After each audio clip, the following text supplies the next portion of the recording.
The door slammed shut behind Clara as she strutted down the hallway, her heels clicking sharply on the tiles. A sharp chill ran through the air, not from the cool breeze outside, but from the tension that crackled between her and Adrian. He leaned against the doorframe, arms crossed, eyes hard as stone. "Clara, you really think you're just going to walk out of here like that?" Adrian's voice cut through the silence, each word dripping with frustration. Clara shot him a cold smile, barely pausing as she applied a fresh layer of crimson lipstick in the mirror. "Adrian, we've been over this. I'm going, and there's nothing you can do to stop me." Her tone was matter-of-fact, devoid of any guilt or hesitation. Adrian took a step forward, his fists clenched at his sides. "And you think I'm just going to stand by while you parade around with that guy?" "His name's Trevor," she corrected, adjusting her dress to perfection. "And yes, I do. Because I know you, Adrian. You don't have the guts to walk away from me, and we both know what happens if you try." Adrian's jaw tightened. "You think I'm scared of you, Clara? You think I won't file those divorce papers?" Her laugh filled the room, icy and dismissive. "You won't, because you know I'll take the house, the kids, everything. You'll be stuck paying for everything while I live my life. And you know what? I won't even let you see Oliver and Sophie without making you pay for every second." Adrian's breath hitched, but he forced himself to keep his voice steady. "And how do you think they'll feel when they find out what you're doing? When they realize you're willing to blow up their lives for some fling?" Clara's expression didn't change. If anything, she looked bored. "Adrian, let's not play the morality game. You can try to guilt-trip me all you want, but I know how this ends. You'll accept it because you have no other choice. And when I get back tonight, we'll talk like adults about how this arrangement is going to work." She turned her back on him, but Adrian's voice stopped her in her tracks. "If you walk out that door, don't expect me to be here when you come back, Clara." She paused for a second, glancing back over her shoulder with a smirk. "Oh, Adrian, you'll be here. You're too weak to leave." With that, she walked out, leaving Adrian standing alone in the cold silence of the room. But as the door clicked shut, Adrian's eyes burned with something new, determination. He reached into his pocket, pulling out his phone, and dialed a number he never thought he'd use again. Adrian waited, phone pressed to his ear, each ring feeling like a countdown.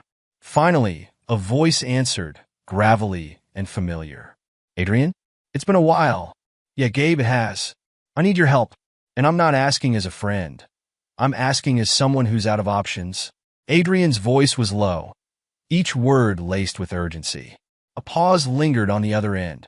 Gabe was one of those people who rarely got involved unless there was something serious at stake. "What happened?"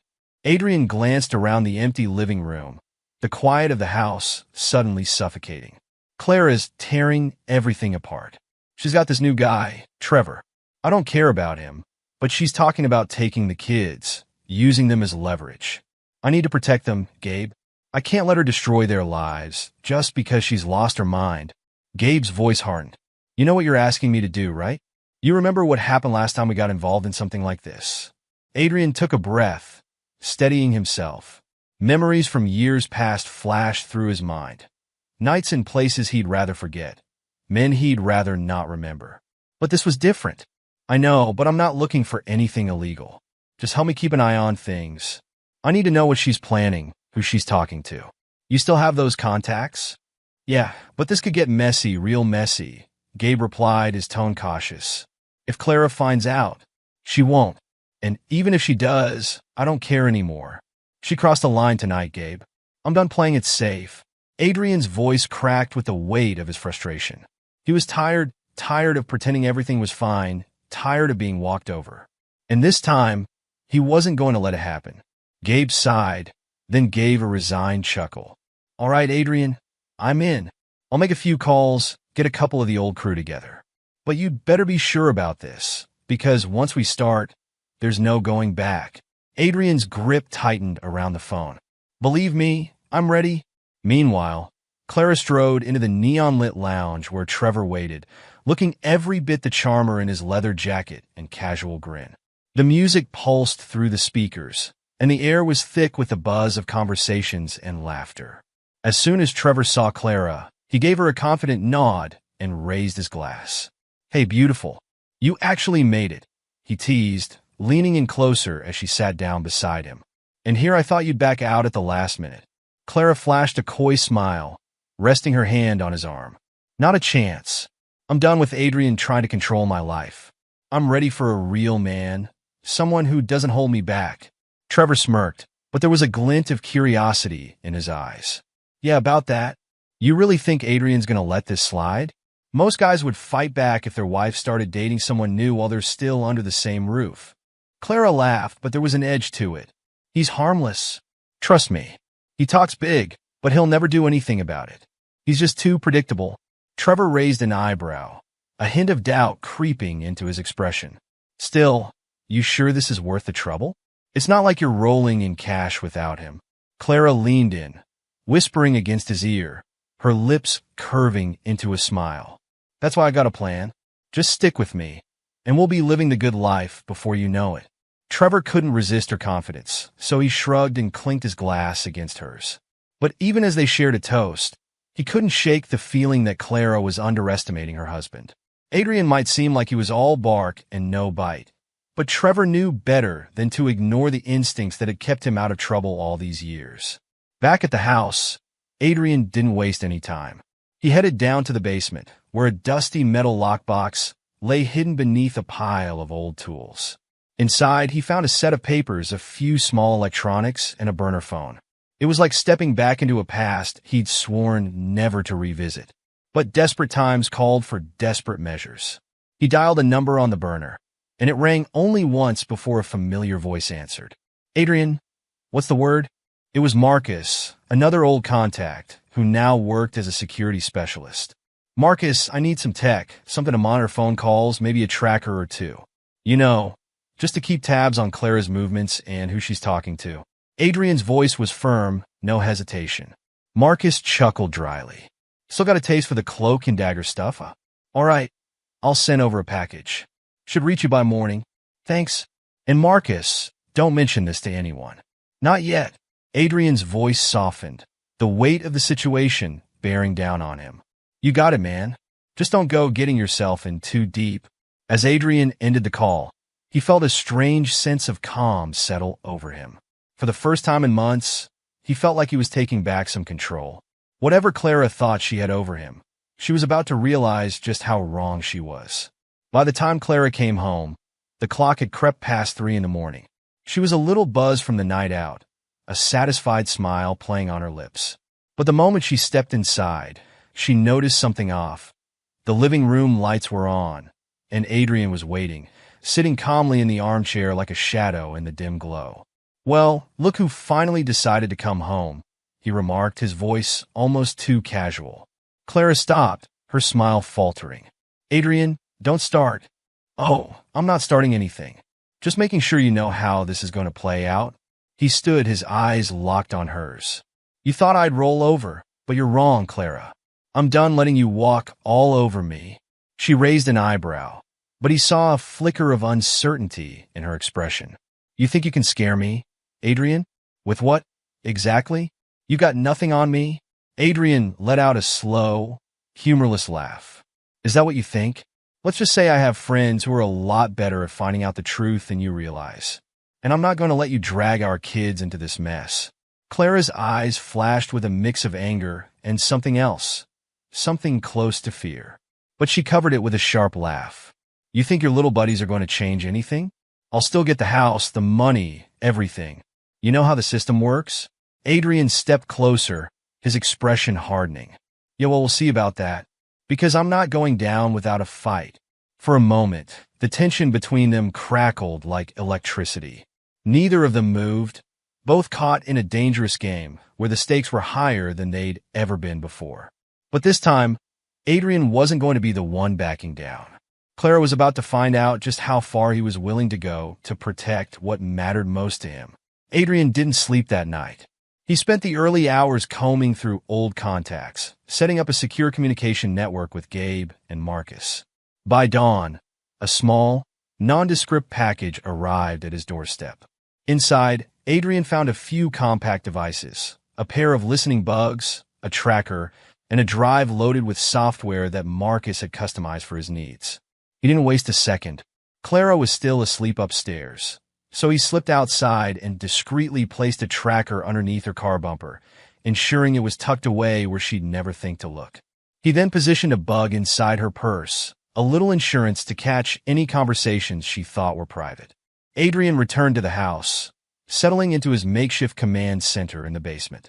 He powered up the software, connecting the devices, and immediately heard a crackle of static turn into the soft hum of Clara's phone conversations. He exhaled, bracing himself for whatever he might find. Meanwhile, Clara's morning began with a nagging sense of unease. Adrian's new attitude rattled her more than she'd ever admit, but she buried the feeling as she went about her day. She dropped the kids off at school, kissed them on the cheek like everything was normal, and then sped off to meet Trevor at the cafe near his work. She arrived to find Trevor already waiting, stirring a cup of coffee. As she slid into the seat across from him, he noticed the tension in her eyes. "Rough morning?" he asked, raising an eyebrow. Clara forced a smile, brushing a stray lock of hair behind her ear. "It's Adrian. He's acting different, more confident. It's like he knows something I don't." Trevor leaned in, lowering his voice. "Maybe he does. You sure he hasn't caught on to what you've been planning?" She waved a dismissive hand. "He's just trying to act tough. He doesn't have the guts to actually do anything." But as she said the words, doubt flickered across her face, and Trevor caught it. He took a sip of his coffee, watching her carefully. "Maybe it's time we play it safe. You don't want him getting too suspicious." Clara rolled her eyes, though her smile was strained. "Relax, Trev. I have everything under control." Back in the basement, Adrian listened, clenching his jaw as he heard every word. His mind raced with possibilities, but he forced himself to stay focused. If he made a move too soon, he'd risk tipping Clara off. So instead, he let them talk, soaking in every detail. He learned that Trevor was more than just a fling. He was a partner in Clara's scheme. They were discussing finances, ways to cut Adrian out of the picture completely. Adrian couldn't help but feel a surge of anger, but he swallowed it down, focusing on the long game. This time, Clara wasn't going to see him coming. The next evening, Adrian called Gabe, his voice tight with tension. "She's planning something big, Gabe. She's got this guy, Trevor, and they're plotting to bleed me dry. They're even looking into offshore accounts." Gabe let out a low whistle. "That's serious, Adrian. You need to counter this before she locks you out of everything." "I know. That's why I need your help with something more direct. We need to put the pressure on, make her think twice before she makes a move." Gabe hesitated. "What are you thinking?" Adrian glanced at the old map pinned to the basement wall, a relic from his past life that suddenly seemed all too relevant. "Remember that safe house outside of town? The one we used when things got too hot overseas." "Yeah, I remember. You thinking of stashing the kids there?" Adrian nodded, even though Gabe couldn't see him. "Just for a few days until I could figure out the next step. I don't trust her, and I don't trust Trevor to keep his nose out of our business." Gabe was quiet for a moment. Then he spoke with a grim resolve. "All right, Adrian. I'll make the arrangements. But if you're going down this path, you better be ready for whatever comes next." Adrian's voice hardened. "I am, and I'm not letting Clara win." 2 days later, everything was in motion. Adrian picked up Oliver and Sophie from school early, telling the principal there had been a family emergency. He loaded them into his SUV, forcing a smile as he told them about a surprise adventure. They reached the safe house by nightfall, a secluded cabin nestled deep in the woods. The kids were excited, thinking it was some kind of vacation. Adrian played along, setting up a movie for them while he stepped outside to meet Gabe, who had arrived with a small team. Gabe crossed his arms, glancing at the cabin. "Nice setup. How long you planning to keep them here?" "Just until I've got enough leverage on Clara. I want her to feel what it's like to lose control," Adrian replied, his eyes hardening. "She thinks she can rip our lives apart, but I'm not going to give her that chance." Gabe nodded, but he looked uneasy. "You sure this is what you want, Adrian? This could get ugly real fast." Adrian took a deep breath, staring out into the darkness of the woods. "It's already ugly, Gabe. I'm just trying to survive it." Meanwhile, Clara sat in the kitchen, scrolling through her phone and growing more anxious by the second. It was nearly 10 p.m., and she hadn't heard from Adrian all day. The kids hadn't come home from school, and his car wasn't in the driveway. She tried calling his cell, but it went straight to voicemail. A sharp knot of fear twisted in her stomach. She picked up her phone again and called her mother, her voice edged with panic. "Mom, I think something's wrong. Adrian took the kids, and he's not answering my calls." Her mother's voice crackled on the other end, full of concern. "Clara, what do you mean he took the kids? Are you sure he's not just trying to scare you?" Clara gritted her teeth. "I don't know, but he's never done anything like this before. I don't know where he is, and I can't lose Oliver and Sophie. Not like this." Her mother hesitated, then offered gently, "You might need to involve the police, dear. If he's really taken them." Clara swallowed, her mind racing. She wasn't ready for that yet. Calling the police would mean losing control, and she couldn't afford that. Not when she still had a plan. "No," she replied quickly. "Not yet. I'll handle it. I just need to find out where he's hiding them." After ending the call, Clara grabbed her purse and headed for the door. But as she stepped outside, she didn't notice the shadow that slipped out of sight across the street. One of Gabe's men, keeping a close eye on her every move. That same night, back at the cabin, Adrian sat on the porch, phone in hand. He called Marcus, who answered on the second ring. "You get anything from that bug?" Adrian asked, his voice low. "Oh, I got plenty," Marcus replied with a dark chuckle. "Clara's losing her mind trying to find you. She's called that Trevor guy 3 times, and she's definitely thinking about going to the cops." Adrian nodded to himself, a grim satisfaction settling in. "Good. Keep monitoring. If she makes any moves, I need to know about it first." "You got it, but Adrian, be careful. You push too hard and she might just push back." Adrian's eyes glinted in the darkness. "Let her. This time, I'm ready for whatever she throws at me." The next day, Clara met Trevor at a dingy bar on the outskirts of town, her face tight with stress. She gripped his arm, her voice desperate. "Adrian's gone off the deep end, Trevor. He's taken the kids somewhere, and I can't find him. We have to get them back or everything we've planned is going to fall apart." Trevor frowned, pulling her into a secluded booth. "We can figure this out, but you need to stay calm. If you panic, you're going to make mistakes." Clara bit her lip, her eyes flashing with frustration. "We don't have time for calm. We have to find them before he does something drastic." But as she spoke, she noticed something, a small black dot on the edge of her purse, barely visible against the lining. Her heart skipped a beat, and she quickly turned her back to Trevor, pretending to dig through her bag. "What's wrong?"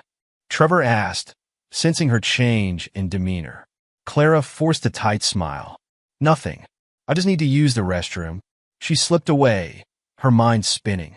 She locked herself in a stall, peeled the bug off her purse, and crushed it under her heel, a fierce determination hardening her features. "So, Adrian, you want to play dirty?" she muttered to herself. "Fine. Let's see how you handle it when I start playing back." Clara stormed out of the bar, her mind racing. She had underestimated Adrian, and now she was backed into a corner. But she wasn't about to give up. She called Trevor, ordering him to meet her at the house. They needed to plan their next steps, and fast. Trevor showed up an hour later, but the atmosphere was tense. Clara's anger was palpable, and Trevor was on edge, uncertain about how far things might go. They paced the living room, the lights dim, as Clara ranted about Adrian's sudden change. "We have to find him, Trevor. If he thinks he can hide the kids from me, he's dead wrong," she hissed, her nails digging into her palms. Trevor raised his hands, trying to keep the peace. Okay, let's not do anything reckless. Maybe we can dig into his finances, see if he's made any sudden withdrawals or rented a place. I know a guy who can help us track down his movements." Clara's eyes lit up with a flash of hope. "Do it. Whatever it takes. Just find them." At the cabin, Adrian's phone buzzed, an alert from Marcus. Clara had discovered the bug, but she wasn't giving up. Adrian gritted his teeth, knowing it was only a matter of time before she tried something drastic. He checked in on the kids, who were playing with some board games Gabe had brought. He forced a smile for them, then stepped outside to think. Gabe met him on the porch, handed him a cup of coffee. "She's not going to let up, is she?" Adrian shook his head, staring out into the woods. "No, but she doesn't know what we've got planned. I'm going to make sure she sees just how far she's pushed me." Gabe took a sip, glancing over. And you're ready for that? For whatever comes next? Adrian looked back at the cabin, where his kids' laughter drifted through the open window. I have to be. For them. Clara and Trevor's search for Adrian led them to a private investigator who specialized in finding people who didn't want to be found. But every step they took, Adrian anticipated, thanks to the info Gabe's team kept feeding him. When Clara set up a meeting with a lawyer to discuss filing an emergency custody order, Adrian was already there, waiting outside the building, recording the entire encounter. He sent the footage to Marcus, who hacked into Trevor's financial records. Within hours, Adrian had everything he needed, proof of the shady money transfers and emails between Clara and Trevor discussing their plans to cut him out. He sent the files to Clara's phone with a simple message. You want to play dirty? Here's my hand. Clara froze when she received the message, her heart pounding as she opened the files. Her face drained of color as she realized just how thoroughly Adrian had turned the tables. She turned to Trevor, her hands shaking. He knows everything. He has evidence. He'll ruin us. Trevor's face hardened, the tension between them snapping. You dragged me into this, Clara. If you had kept control, none of this would have happened. Back at the cabin, Adrian received a call from Clara. He answered, keeping his voice cold and steady. You got my message, I see. Clara's voice trembled, her anger barely contained. Adrian, you can't do this. We can figure something out. Just give me back the kids and we'll go our separate ways. You don't need to do this. Adrian let out a bitter laugh. After everything you've done, you think I'd just hand them over and let you walk away? No, Clara. It's over. I've filed for full custody. You're not seeing them again. You think I'm just going to let that happen? She snapped, but there was desperation in her voice now. You don't have a choice, Adrian replied. I've got proof of everything, the money, the lies, the affairs. I'm not the one who'll be losing this fight. He ended the call, tossing the phone aside. Inside, the kids were waiting, oblivious to the battle raging around them. Adrian joined them, pulling them into a tight hug. He knew this wasn't the end. It was only a new beginning, but one where he finally held the upper hand. Days later, Adrian received the news he had been waiting for. The court had granted him temporary custody, pending an investigation into Clara's actions. He couldn't help but feel a surge of relief, though he knew the real fight was far from over. Clara, facing the reality of losing everything, tried one last desperate move. She called the police, claiming Adrian had kidnapped the kids. But by the time officers showed up at the cabin, Adrian was ready. He handed over the legal documents, showing he had every right to protect his children. Clara's accusations fell apart under the weight of his evidence, and the officers left with a warning for her to stay away. Clara stood on the edge of the woods, watching as Adrian guided the kids back into the cabin, his protective arm around their shoulders. Her rage turned to bitter tears as she realized she'd lost. Adrian wasn't the man she could manipulate anymore, and now she had nothing left but the wreckage of her own schemes. Trevor, unwilling to be dragged any further into Clara's crumbling life, cut ties and left town without a word. He wasn't about to stick around for the fallout. Months later, Adrian and the kids settled into a new life. The past wasn't forgotten, but it was behind them. He'd never asked for this battle, but he'd fought it for the right reasons, for his children, for their future. And as he watched them laugh and play in the backyard of their new home, he knew it was worth every moment. Clara, on the other hand, faced a different future, one without the control she thought she'd wielded, one where she had to face the consequences of her actions. She might have lost the game she started, but Adrian would never forget the price they all paid along the way. And for once, Adrian didn't look back.